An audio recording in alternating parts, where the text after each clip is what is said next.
tenho dito isso. Gato escaldado tem medo de água fria. A gente está acostumado a ter essa primeira reunião, um contato que aponta um rumo que depois não vai, né? Que depois não segue. E a gente tem que estar ciente de por ter sido um primeiro contato, digamos assim, promissor, né? Muitas vezes as promessas não são cumpridas.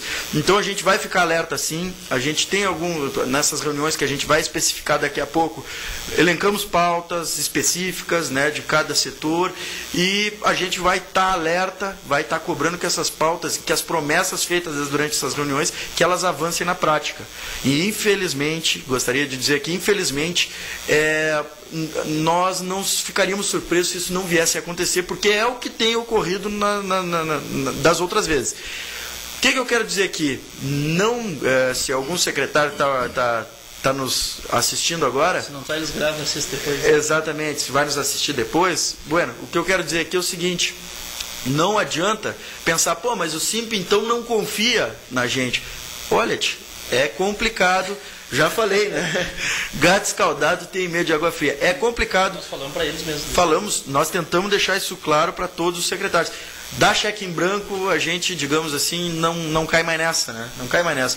Porque a confiança, ela se realiza e ela se concretiza na prática. Se isso não ocorrer, a gente sempre vai ter o pé atrás, sim.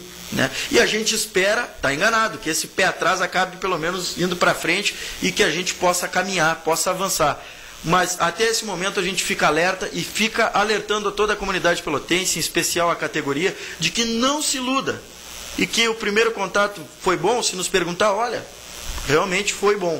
Agora, se na prática ele vai, que é o que importa, nós queremos na prática resultado. Se vai ter resultado na prática, isso o tempo vai dizer, mas o SIMP não vai estar dormindo, não vai ser um sorriso que vai fazer o SIMP, digamos assim, se acomodar. Pelo contrário, a gente fica alerta e a gente espera que os secretários mostrem que nós estamos enganados. Mas, infelizmente, a gente realmente está meio calejado aí, está preparado para todo o enfrentamento que for necessário. Esperamos avançar com muita facilidade. Não acontecendo, certamente o SIMP vai estar na rua juntamente com a categoria.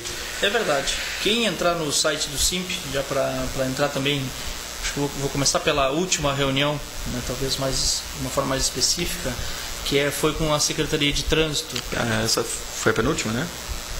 A cultura foi a última. Cultura, né? Quarta-feira foi a Trânsito e quinta a Cultura. É que a Cultura trocou de... Também não veio o caso. Não me interessa. Podia ter passado em branco. Não precisa nem ter gostado. Né? Mas tem uma nota no site que vai entrar... amanhã não, vai entrar segunda-feira, né, mas já começou a ser mandado por e-mail, espero que saia na mídia agora no final de semana. SIMP critica a afirmativa de que agentes de trânsito fazem corpo mole. Este texto, esta matéria, foi baseada numa matéria da TV a nível estadual, que saiu cujo apresentador é o da Atena do Rio Grande do Sul, que é o Mota. Mota, se chama Mota. Então, de uma forma bem sensacionalista, né, e sempre baseado no senso comum, né, de uma forma ridícula muitas despolitizada, vezes, totalmente despolitizada, né, o rodapé era: agentes de trânsito em Pelotas fazem corpo mole. E a gente rebateu aí nessa nota aí, coisa que já vem rebatendo há muito tempo, e fez este debate lá na reunião com o secretário de Trânsito. As condições de trabalho que vivem as pessoas, bom, começando pela relação, né, entre as chefias lá e os agentes de trânsito, que era péssima. Né? O secretário Jacques Reidams e Pepeu, realmente era complicadíssimo um absurdo, a relação. Sim, né? Talvez para alguns de uma forma, para outros de outra. E então fizemos essa nota aí rebatendo o que saiu na TV de uma forma estadual, e acho que também isso serviu como fundamentação para discutir lá junto ao secretário e ao novo coronel, que é um coronel. O que é ser coronel, né? Sei lá, ligado ao trânsito. Como ali a vaga da brigada. Não, mas o outro era do Exército, né? O chefe era do Exército.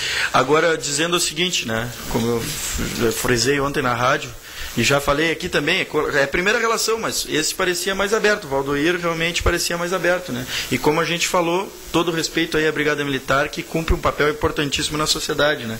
E esse a gente espera que na prática demonstre que está realmente mais aberto que o Pepe. E como tu falou ontem na rádio, eu acho que tu falou bem, né?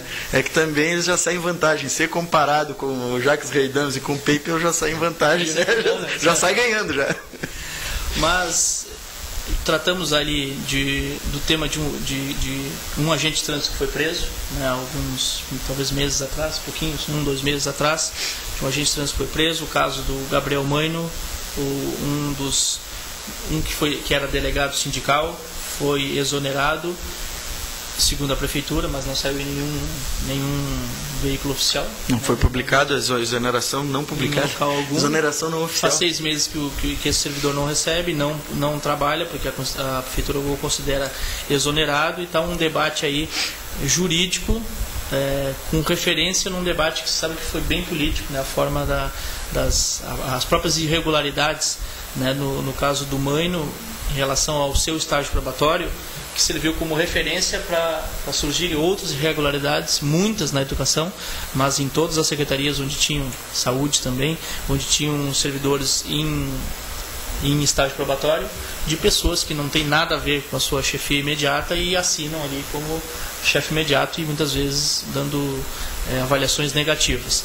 Então esse foi um dos debates, e o que motivou a prisão de um dos agentes de trânsito, que foi até a brigada que prendeu, né, foi baseado o agente de trânsito fez uma interpretação da placa, ou seja, uma interpretação que segundo o CONTRAN é uma interpretação certa, e a brigada militar fez uma outra interpretação, e ele naquele momento a brigada militar prendeu o agente de trânsito.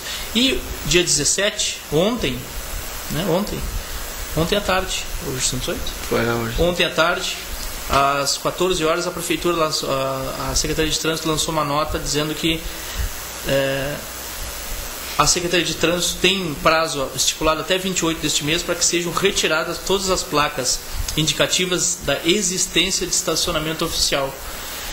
A ação segue o que determina a resolução no 302 do Código Nacional de Trânsito CONTRAN, emitida em 2008, ou seja, o que o agente seguiu.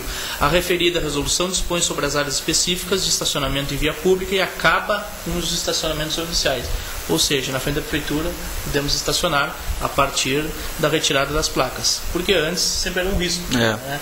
Não valia, bom, aí inclusive o Pepe e o Jacques diziam assim, se botar lá eu vou multar, eu vou multar. Então, e na mídia dizia que não multava, né? Era uma confusão aí.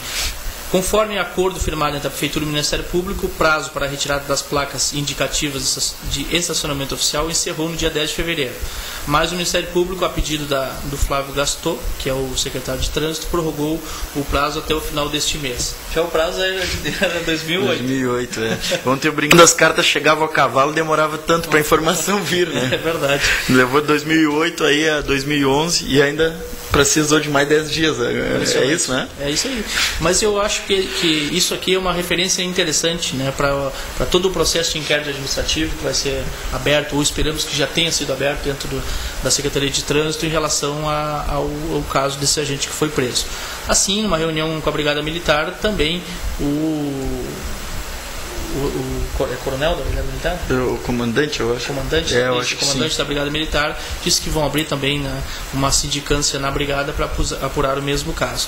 E também a questão do risco de vida. Hoje eles trataram a questão dos agentes de trânsito, sabem que a realidade é complicada. Se pegar aqui o CONTRAN, o CETRAN, que é o Conselho Estadual de Trânsito, ele orienta que a cada 1000 veículos haja um agente de trânsito. A cada 1000 veículos haja um agente de trânsito. Isso significa, né, que aqui tem 140 mil veículos circulando, teriam que ser 140 agentes de trânsito. Hoje tem somente 45 trabalhando. Quase, falta bem pouquinho para chegar na metade. É verdade. Um absurdo, né? E aí surgem as questões de que quando existe o atestado por saúde, o afastamento de algum agente de trânsito, e no geral muitos que saem, o problema é do agente de trânsito, né, que cai na opinião pública e não da estrutura em que eles estão inseridos. Esperamos que essa realidade aí, que não é o concurso que vai mudar, acho que não adianta aumentar para 60 vagas como eles queriam, ou 70 vagas do concurso, se as pessoas vão ficar ali, vão perceber a estrutura que estão e o salário que vão ganhar e o risco de vida que correm, vão sair. Né? E aí não adianta achar que o problema é das pessoas. Né? Um exemplo aqui dos últimos 10 servidores que foram chamados, não 9, né? Dos últimos 9 nomeados, ficaram 4, 5 já foram embora, né? Dos últimos. Então, uma realidade bem complicada aí para esse novo comando aí do trânsito. Eu acho que disso é importante falar em relação aos atestados mesmo, né? Com pouco agente de trânsito, com todo o estresse que acontece, é difícil realmente um servidor, seja do trânsito, seja da educação, da saúde, da cidadania, de onde for, é difícil não adoecer. Né? Adoece. E aí, quando vem o questionamento dos atestados, como o Mota fez, a gente também questiona o seguinte: bom, então, nós vivemos num mundo de conspiração. Né? Os agentes de trânsito, o servidor é safado, o médico que dá atestado é safado, porque o médico ele carimba, ele assina, ele se responsabiliza pelo CID, ou seja, pela doença que ele está ali apontando, ele se responsabiliza. Então, realmente, nós, conhecendo a realidade dos setores aí da prefeitura, a gente sabe muito bem que não tem corpo mole, não. Infelizmente, as condições de trabalho que estão cada vez piores e que levam todo servidor a adoecer. E é isso que acontece. Não é que a gente de trânsito quer folga, não, como tem se dito, né? Não é que os professores não querem trabalhar. Não é isso. Tu ganha pouco, tu vive numa situação onde as contas estão batendo na tua porta, tu não tem condição de trabalho, é o estresse econômico que tu vive na tua vida, é o estresse do serviço, é realmente as péssimas condições de trabalho. Olha, quem não adoecer nessa realidade, realmente, olha, talvez o Superman, se ele existisse, talvez não adoecesse, né? É verdade, mas parece que tem um jogador agora, um goleiro, usando aí as camisetas do Superman. Mas se ele tivesse só do servidor, ele deixaria de ser Superman. A criptonita dele seria essa aí. Então, o site do SIMP, www.simpelotas.com.br, tem esta matéria. O SIMP começa diálogo com a nova estrutura da prefeitura.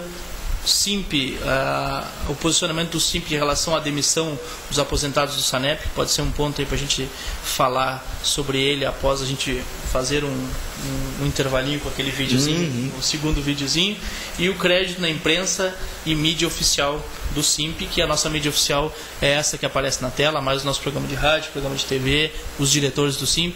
E eu digo isso porque, olha, depender de mídias que não são as mídias que a gente fala é sempre um risco. Então, portanto, quando leio uma nota no jornal, pergunta ao SIMP, né, qual é o posicionamento, o que tem de verdade, porque sabe-se que existe muita politicagem no sentido ruim da palavra em relação principalmente ao SIMP, né? Porque sabe que o SIMP tem posicionamento sempre forte em relação a vários temas, não só dos servidores. E aí, para alguns, dói.